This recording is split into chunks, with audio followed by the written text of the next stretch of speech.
Bonsoir à toutes et à tous. Ravi de vous retrouver la veille enfin de la réouverture de nos commerces dits non essentiels. Alors on a changé de lieu et d'endroit, on vous le montrera tout à l'heure. Nous sommes dans le hall du théâtre Alexandre Dumas. Dans ce même théâtre, nous avons hier soir tenu la réunion du conseil municipal. On s'est délocalisé pour l'occasion de manière à être distancié, l'ensemble des élus dans ce même théâtre qui peut-être nous reverra pour le prochain conseil municipal que nous aurons le 17 décembre prochain. Et on voulait également être dans ce lieu parce que demain, évidemment, les commerces vont réouvrir. Mais surtout, et je voulais commencer par là ce point Facebook ce soir, la culture va réouvrir enfin. Et nous aurons, dès le 16 décembre, donc le lendemain de cette autorisation que nous avons à nouveau de pouvoir vous offrir des spectacles culturels, nous aurons ici le nouvel orchestre Paris Saint-Germain-en-Laye qui, on est quasiment 250 ans après la mort de Beethoven, viendra un petit peu réchauffer nos cœurs en cette période de décembre un petit peu particulière que nous allons vivre et partager ensemble. Alors je voulais, en étant ici au théâtre Alexandre Dumas, saluer le retour à la culture, la réouverture également de nos médiathèques, la médiathèque du centre-ville et puis la bibliothèque Georges Sand sur le plateau du Bel Air. Vous dire également que nous pourrons retrouver, alors dans des conditions sanitaires un petit peu compliquées avec des demi-jauges, mais un certain nombre de manifestations culturelles d'ici la fin de l'année. Je voulais remercier toute l'équipe du théâtre, toutes les équipes des services culturels, des services sportifs, des services sociaux qui se mobilisent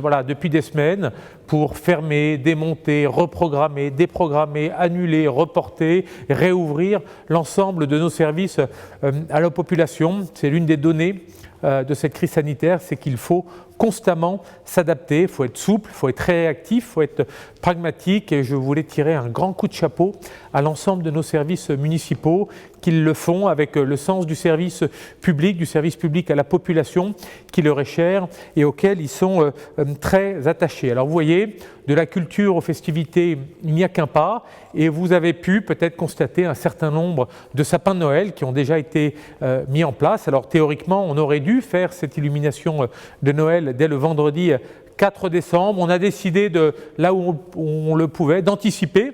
Et vous pouvez voir dès ce soir un certain nombre de lieux d'illumination de sapins qui sont d'ores et déjà illuminés, décorés avec une particularité, mais plein de petites surprises pour cette fin d'année. Déjà 2 sapins géants que vous avez vus, ce n'est pas plutôt des sapins géants, ce sont 2 assemblages d'une multitude de sapins sur une structure conique. Il y en a un, et ça c'est nouveau, place du marché, et un autre qui est sur la place du château. Voilà, parce que dans le contexte actuel, même si c'est peut-être peu de choses, on va essayer d'offrir à nos habitants et à tous les visiteurs qui vont venir faire leurs courses à Saint-Germain, et j'espère qu'ils seront nombreux, cette petite touche de joyeuseté qui nous a fait défaut jusqu'à présent.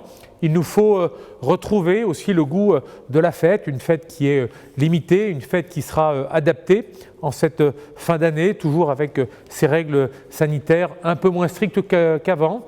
Mais je voulais en tout cas avoir aussi une pensée pour tous nos amis restaurateurs, cafetiers, tenanciers de bars, voilà, pour leur dire que pour moi, et je pense pour l'ensemble d'entre vous, le 20 janvier vous semble être une éternité et il me tarde de les retrouver. On va peut-être prendre 1 ou 2 initiatives pour les accompagner, mais c'est bien peu de choses au regard de la crise très dure et des interdictions qui pèsent sur eux. Alors leur dire évidemment qu'on pense très fortement à eux, qu'un certain nombre, vous êtes plus de 40 ou 50 je pense maintenant, à faire du click and collect. Donc en ces périodes de fête, voilà, si vous voulez vous faire plaisir, allez-y, il faut les solliciter, commandez chez eux. Moi je le fais dès que je peux, un certain nombre le font. Il faut peut-être qu'au mois de décembre, cet engagement soit encore plus fort pour les uns et pour les autres. Vous dire également que sur le front de la crise sanitaire, comme je l'ai dit la semaine dernière, on a réuni notre conseil local de la santé. Le pic de l'épidémie est derrière nous, à Saint-Germain et dans notre bassin de population, depuis, on va dire, plus d'1 semaine.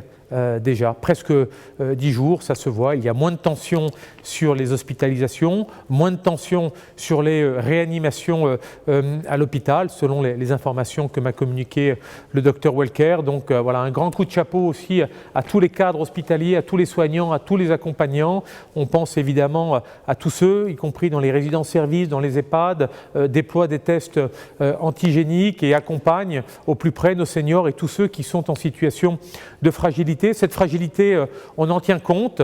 Nous allons prendre un certain nombre d'initiatives dès la rentrée prochaine, au profit notamment de tous ceux qui vont être dans la nécessité, qui vont être dans le besoin. Vous le savez, cette crise n'épargnera personne et nous devons, nous, être solidaires avec l'ensemble de nos associations solidaires et l'ensemble des acteurs de la solidarité, à commencer par le Centre communal d'action sociale que préside Kéa Théa, avec des bénévoles qui sont là aussi remarquables en tout point, et je veux aussi saluer l'ensemble des associations solidaires, ceux qui font de la distribution alimentaire, l'Arbre à Pain, la Sève, la Croix-Rouge, toutes les maraudes qui s'organisent.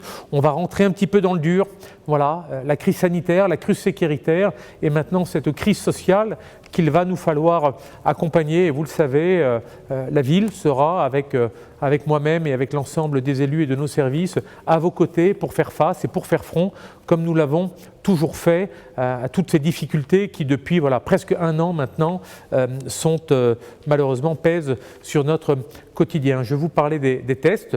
Voilà, la grande nouveauté de la semaine, c'est depuis mardi, ce centre de test PCR qui est installé au Manège Royal, sans rendez-vous, et ça c'est très important, avec un de nos laboratoires que je voulais remercier. Donc vous pouvez aller au Manège Royal, il y a 4 box, donc il y a 4 personnes qui peuvent être testées de manière simultanée.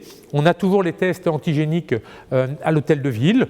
Le dispositif va peut-être s'alléger parce que des tests antigéniques, il y en a de plus en plus maintenant dans un certain nombre de pharmacies. Il y en a également peut-être dans les lycées demain. Il y a un dispositif que la région est en train de mettre en place avec l'agence régionale de santé, que je remercie de son accompagnement. Donc vous voyez, on a tout ce dispositif qui est en train d'être mis en place de testing. Et le testing, on sait que dans la gestion de cette phase de déconfinement, ça va être un enjeu important. Voilà, je voulais vous dire également que, évidemment, mais ça, je n'ai pas peut-être besoin de vous le dire, il faut aller faire vos courses à Saint-Germain-en-Laye. Nos commerces réouvrent demain. Il y a tout un ensemble d'actions de communication, un film, des campagnes sur les bus, des posts sur les réseaux sociaux que nous allons lancer pour accompagner ce mouvement de réouverture, certes avec un protocole sanitaire un petit peu particulier, 8 mètres carrés. Alors si vous êtes seul avec un enfant, vous comptez pour 8 mètres carrés. Mais évidemment, quand vous allez à la crèmerie, à la boucherie, 8 mètres carrés, ça va très très vite. Donc il va peut-être falloir s'armer un petit peu de patience dans un premier temps. On verra à l'issue de ce week-end comment ce dispositif est appliqué et si on a des effets peut-être de bouchons sur l'espace public, et on ne s'interdit rien, même de revenir peut-être et de manière temporaire sur des piétonisations de manière à fluidifier les flux si les flux d'attente sont trop importants, notamment sur l'espace public. Voilà, je ne voulais pas être trop long ce soir parce que je voulais que vous profitiez de ce vendredi soir en famille, avant peut-être d'aller faire du shopping pour vous changer les idées, pour vous changer l'esprit. Vous dire également que sur le front des écoles, la situation était maîtrisée. Je vous avais dit que la semaine dernière, on avait une petite phase de tension sur 1 ou 2 crèches. Bon, les choses se sont améliorées. Je pense que l'ensemble des accompagnants, l'ensemble des enseignants ont fait preuve d'un extraordinaire esprit de responsabilité tout au long depuis la rentrée scolaire. Donc il nous reste encore quelques semaines avant le début de ces vacances. Alors ces vacances, on ne sait pas très bien comment et où on va pouvoir les passer et avec qui. Mais écoutez, à chaque jour suffit sa peine. Demain, ce sont la réouverture des commerces, pas de tous les commerces malheureusement, mais déjà d'une partie des commerces. Et le 15 décembre prochain, la réouverture enfin des cinémas, de la culture pour le plus grand plaisir de toutes et de tous. Alors je vous souhaite en tout cas un premier bon week-end de déconfinement saison 2 avec ces commerces non essentiels mais pourtant bien essentiels au petit plaisir de la vie.